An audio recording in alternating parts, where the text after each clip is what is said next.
Good afternoon. I'm Mohan Jim King, and I'm here this afternoon in Mount Angel. We're going to have a prayer vigil after a bit. We're starting out here because one of the issues is the front page of the paper had an article, this is a Silverton paper, about a priest who was here 6 years and was arrested recently in California. So the evidence would suggest that someone here at the Abbey was likely preying on local kids. 1 out of 4 girls in Mount Angel and Silverton, all over Oregon, will be sexually abused before they're 18. 1 out of 6 boys. And with the cuts in social services, the cuts in law enforcement, there is no reason to believe that it won't go up. There is some hope in that the legislature has passed mandates that requires every school every year to do some training. They aren't doing it yet, except in Medford. But at least there's some hope, and that's what we're going to do today, is kind of get some people organized and put together a domestic violence task force. Which brings me to another topic, but let me do the domestic violence task force first. We are the Sassy Mamas. That is the Silverton Advocates for Silverton Sisters, because we're bilingual. Mount Angel Advocates for Mount Angel Sisters, Sassy Mamas. The context for that is a presentation I made to the Silverton City Council 5 months ago when I first came back to Silverton, and I asked them, what'd you do with the domestic violence task force? I had this article showing a tripling of domestic violence rates in the previous time, for it's probably about a year. Now the reason that I know that about that domestic violence task force in Silverton, when I was at the local community college, the last few years I spent some time with someone from Silverton Together, Steve Coons, and Dale Penn and some other advocates, and put together a very strong domestic violence task force. So when I came back last spring, I've come back to do some work, and there's a choice made to dissolve the domestic violence task force.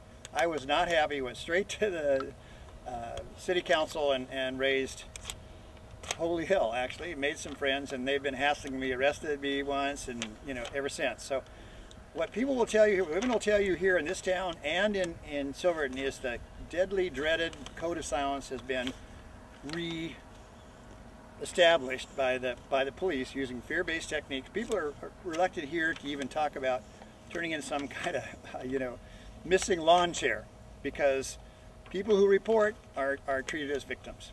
So no wonder the women are not safe here. And but this is from a year ago, and there's no reason to believe it's changed.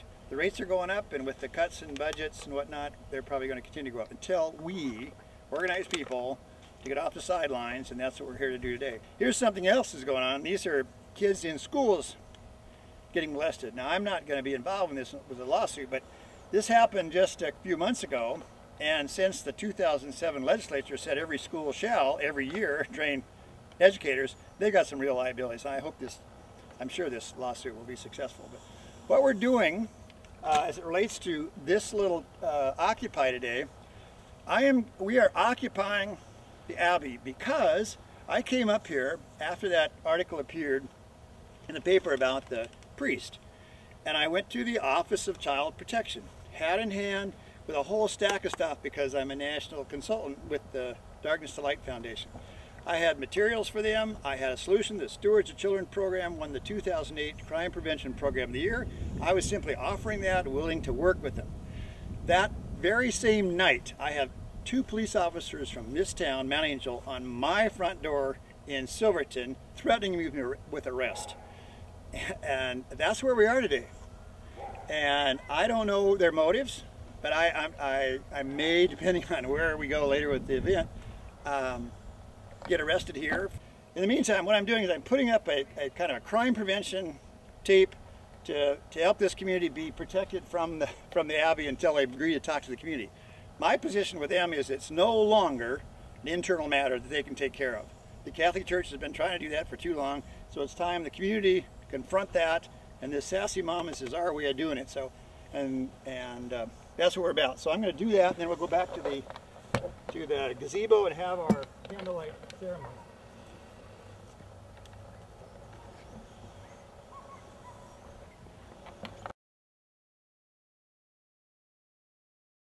I'm going to cite 2 cases I'm familiar with. One, I knew the woman involved. This is Zielinski, and the other is the quadruple murders in Medford. So what I want to do is to have you relate a little bit to those, and I'm going to have you, with your eyes closed, connect with what it must be like for the children. Lisa Zielinski was a student of mine who had been with her husband for 8-10 years, was a faithful, according to her Catholic family, mother, and her husband began to worry after 6 or 7 years that maybe he wasn't kind of keeping up, you know, his end of the deal and gaining weight. Lisa was an up-and-comer, a professional, and was spending more time in those professional circles. And her husband imagined, after one late meeting, that she must be having an affair. There's no evidence to support that Lisa was ever unfaithful. But when she gets home, he blows her away. Lisa lived in West Salem, very near some friends of mine. And of course, he's now locked up for life. Mother is gone, and you have a child 3 and a child 5. Now think about what it's going to be like to grow up. The worst case of domestic violence last year was one in Medford. I was going down to Medford to work with the Child Advocacy Center and arrived within 24 hours of the murder. It's a similar scenario. An older man with a younger black wife who was mother of 3, and she was tired of being a victim of abuse, being beat up, as this man was worried about his masculinity, apparently. And so his solution to her asking that he stop, and when he didn't, that she announced that she needs to take their children away from that home. Ironically, that home was less than 2 blocks away from the Child Advocacy Center. And according to the research that I did and the Child Advocacy Center in Medford did, there were 15 agencies that had been involved with that family. One of the other kids, or the mom, or the dad, or the relationship, what are 15 agencies? Not one of them went to the proper agency, the Medford Child Advocacy Center, the best in the state, not one. So she comes home late, and he's waiting for her with a pistol, tells her to stand aside while he shoots each of the children one by one by one, turns the gun on her, blows her away, cuts his wrist, and lights the fire, hoping that the house will burn down and maybe no one will ever know. Unfortunately, the police were close at hand, and the fire station was close at hand, and while burned severely, he was saved. So he will recover, be taken to trial, spend his entire life in prison.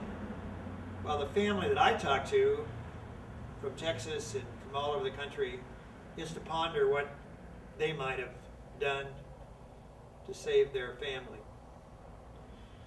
So that's, you know, that's what's going on. 15 agencies, nobody stepped up, nobody dealt with that, and that family as well. I'm not going to use their name because bring to mind some image of how you'd like the world to be different. Allow yourself, for yourself, just a personal kind of image. What's one thing you'd like to see different about this whole area of domestic violence and sex abuse of children? As I said earlier, at the occupation of the Abbey, where we blocked off the Abbey trying to protect the community, 1 out of 4 girls in this community, in Silverton and all over Oregon, will be sexually abused before they're 18. 1 out of 4 boys. And now with so many people being addicted to TV and video games and so forth, 1 out of 5 contacts, kid contacts, is either grooming or direct solicitation of sex. So now you have the interplay, you have the internet at play, both contaminating the upbringing of kids as more and more kids stay indoors and live in a virtual reality. So the challenges are many. And I think one of the other things that we have to face is this code of silence that has been imposed by fear, some of it imposed by police using fear-based tactics, threatening witnesses, threatening advocates like myself. But mostly what I have brought to mind is the idea of mounting a statewide campaign in Oregon to begin to deal with the code of silence and begin to, as we have here, put together the Sassy Mamas advocacy group, multi-jurisdictional, so two or three jurisdictions are involved, so it's broader than a single community. It needs to be. So those are the images I brought to mind. So I would like to kind of close this, and we'll light a candle, we'll do our little walk. But I'd like to close with your continuing to breathe out any leftover fear and clarify, bring to mind absolutely clearly that image of what you'd like to see instead, what you'd like to see maybe in this next year. Maybe reestablishing a strong Sassy Mamas activist group here at Mount Angel in Silverton. Take one more deep breath and breathe that image of a better world in every cell in your body. Let every cell in your body know what it is that you're going to be about next year. And then when you're ready, slowly, kind of open your eyes, come back, and we'll do our little candle thing.